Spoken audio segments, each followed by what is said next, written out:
Hey guys, it's Neil Hill, official Caged Muscle trainer. I'm here in the Dragon's Lair, home and private facility of 6x212 Mr. Olympia, Flex Lewis. So today we're going to be going through a shoulder workout. Make sure you engage, take as much information as you possibly can throughout this workout. I will be throwing some tips and also some advice on how to perform exercise to maximize your own personal goals. So this video is actually for girls and guys. So irrespective of what your chosen goals are in your life, or within the fitness community, you will be able to extract some great information and knowledge from me and implement it every day into your own fitness goals.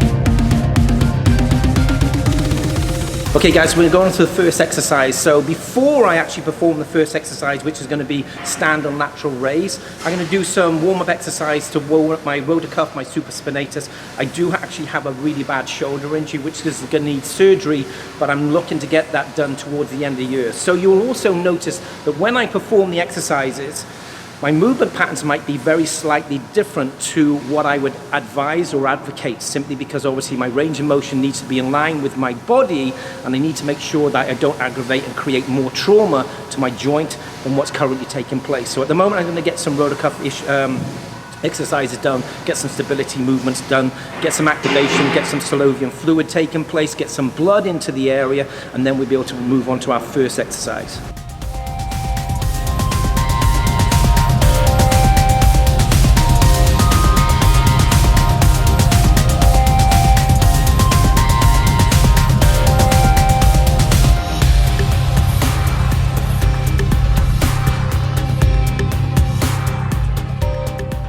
Okay guys and girls, so when you perform any exercise, what I say, in most cases, the hardest way to do an exercise is going to be the correct way.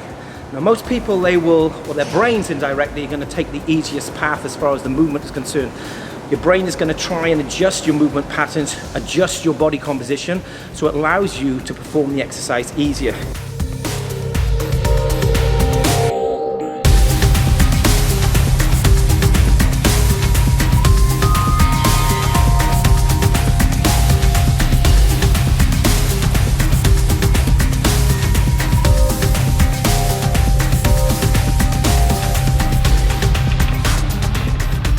I'm going to go on to the next exercise, which is going to be a standing partial side lateral raise. One of the reasons I really like this exercise, especially when you're pre-exhausted already, with a side lateral raise, it doesn't necessarily have to be a side lateral raise, is that I obviously got a supraspinatus stroke rotator cuff issue taking place at the moment. So there's a lot of trauma taking place in my right shoulder. I'm not experiencing any pain at the moment because I'm making sure that I stay in line, and I'm changing my movement very slightly in relationship to the pain and discomfort I have. So that's a great thing about dumbbells. It gives you that freedom to move the weight from a position and stay away from the area which maybe have issues or implications taking place. Great thing about partial side lateral raise is because it's such a short range of movement, you disconnect the actual joint completely and you keep that stress purely on your deltoid. So when you perform this exercise, we can go directly side, we can go back, which will actually impinge and implement and bring in your rear delt and trap into play. We can go obviously slightly forward, or we can even do a partial side lateral raise. So it's very much like a 5 or 6 dimensional movement, because we can change the movement in the relationship to exactly where you want to apply that stress and load. But primarily at the moment, we're going to be applying the exercise for side lateral raise. When you see me do the movement, I'm going to be super wide. I'm not going to come down and slump, so I engage my traps. I want to stay engaged with my delts all the time. And the movement is very short, okay? It's probably about 8 to 10 inches to the side. Control, control on the negative. Power up, control. And when you want to rest, the dumbbells do not touch your thighs. You stay open all the time, guys. Keep your shoulders uplifted. Don't bring in your traps, which will happen if you slump. Stay open, stay wide. This is a great fucking mass builder.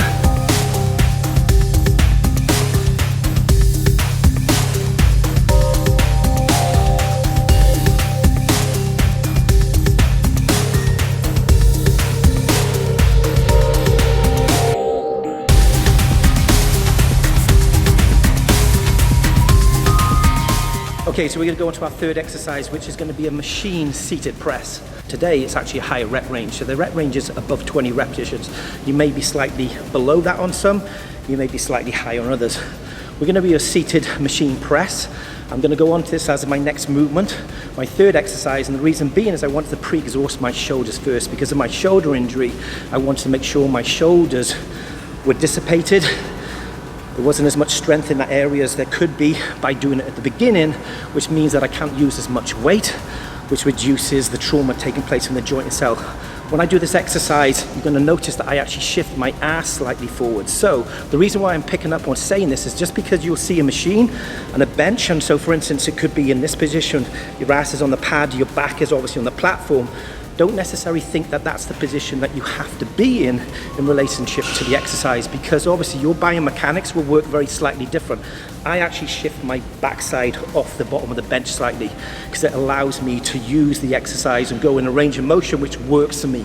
Whereas if I stay upright and more up in line, I find that this actually creates more stress for me, because obviously biomechanically, because of the actual bench does not move, doesn't necessarily mean it's going to work for me. So be educated enough and open-minded enough to know that you can change your body composition on any exercise as long as you stay engaged and you stay within the movement pattern of what you're trying to create in the gym, okay?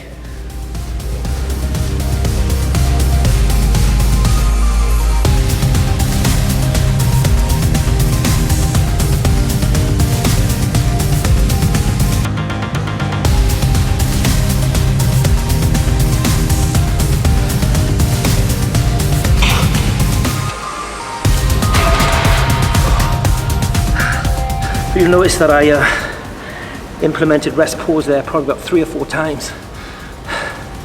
The rest pause allows you to go beyond that failure point.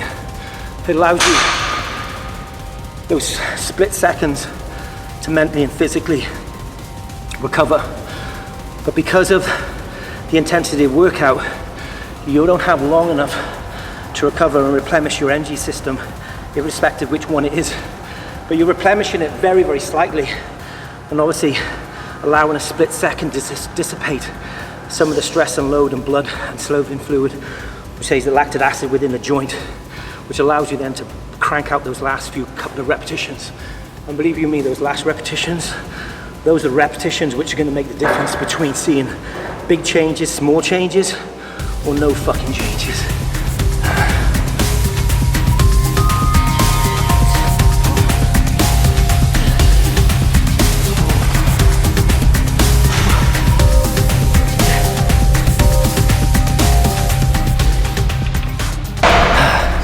Okay, I failed super quick on that set, guys.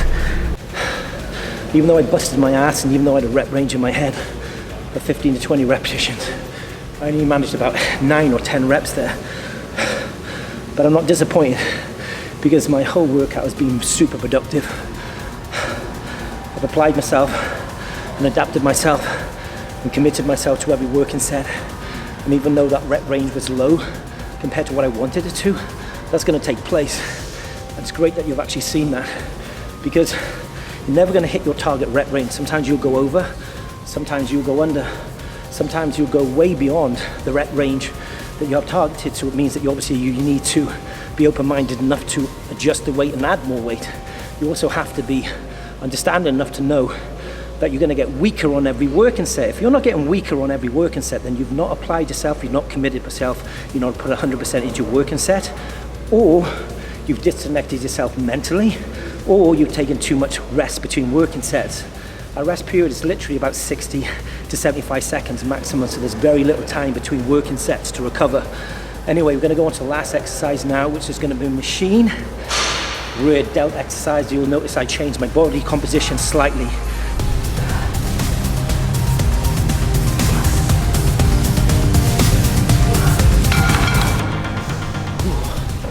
Okay, you'll notice when I did that exercise, I didn't sit down, I changed my body composition.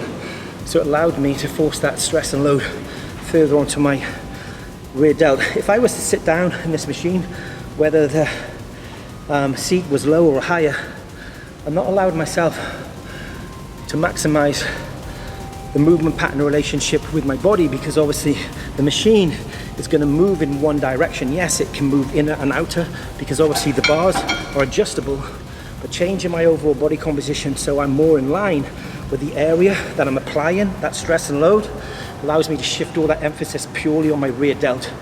And I'm not bringing actually in my trapezic into play at all whatsoever, and I'm disconnecting completely my side deltoids. So even though this is a rear delt exercise, because my side deltoids are already pre-exhausted, you will get a little bit of side deltoid activation taking place. With me changing my composition, disconnected that completely.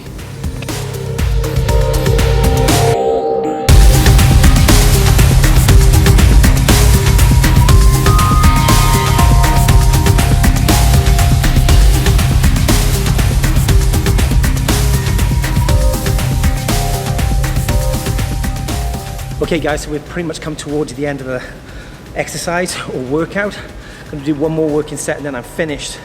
As I said, the rep range today has been anywhere between 18 and 20 or more repetitions, and I said we're going to actually break down everything within the video so you can extract all the information. Now today has been a bit of a crossover of muscle fibers, so primarily we've been focusing on slow and medium twitch muscle fibers, you could say. But that being said, when you come towards the end of the working set where you really challenge yourself for the last couple of repetitions, you are going to bring some form of myofibrillar hypertrophy and activate some form of fast twitch muscle fibers as well. But that's not primarily the focus of what we're trying to do here. The rep range has been targeting the higher rep ranges, so obviously primarily sarcoplasmic hypertrophy we're trying to maximize on. And the reason why I'm bringing this into the video and talking about this now is I don't want you to be one of those people that think to maximize muscle mass and gains and strength you have to do low repetition training. From my personal experience, if I had to pick a magic rep range that I've seen consistently with all of my athletes that I've trained over the 30 years that I've been in the industry, I would say the magic number is anywhere between 14 and 20 reps. That's the rep range I've seen more muscle being built, stable, and real positive muscle. Now yes, there is a place for low repetition training. That's something that I implement in week 1 Y3T training. And obviously you have the higher rep range. But I want you to be open-minded enough to realize that when you walk into the gym, it's not about maximizing your personal best with maximum weight and lower rep training. It's about maximizing your own personal accomplishments day in, day out, and forcing yourself in an environment you don't want to possibly be in. Big advocate of progressive overload I am. As Gethin says, conquer your fears. You're going to have fears every time you walk into the gym. If you don't, then you're not challenging yourself. But you want to be in that environment that you're challenged in the gym. You overcome the challenge. You'll feel sorry for yourself maybe after that working set, because obviously you're going to be stressed, you're going to be tired, mentally fatigued, physically fatigued. But once you've obviously got those hydration fluids back in, you've got your post-workout shakes back in, and you have time to then think very clearly, you feel pretty fucking awesome with the way that you've performed and what you've achieved within that working set. Anyway, I'm going to go to my last working set and then we're done for the workout. I appreciate your time and attention. Extract as much information from myself, Neil Hill, official coach to Kaged Muscle, and make sure you guys and girls check into www.kagedmuscle.com to see the latest videos, techniques, training videos, supplement programs, and all that free information we're giving you every single day to you, the consumer and the fan.